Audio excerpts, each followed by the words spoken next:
sometimes I wish you the time to answer it, but when you speak, how can you kind of be, I say, you know, you've had my own project, so, you know what you mean. Yeah. So it sounds like, from your perspective, when you say no to someone, you're responsible for hurting them. Yeah. So that's a first important thing to notice, that you're taking responsibility for how they feel, how they react to what you're saying. And that occurs to me like a big burden to take on.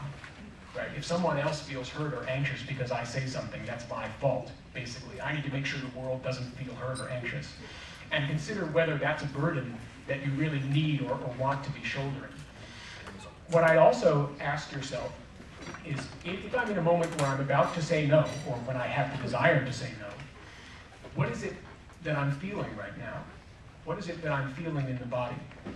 What are the sensations that are coming up? Because my sense of what's going on is that it's not that you can't actually say no.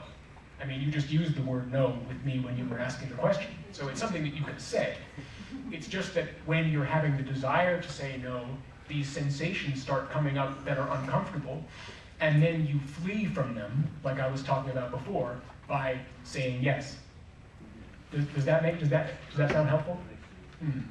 So just tune into what's coming up in one of these clutch moments where you want to say no, and maybe breathe into the part where there's tension. And recognize, even if I do say no, I'm going to survive the experience. That's what breathing into that part helps you to see on a really physical and visceral level.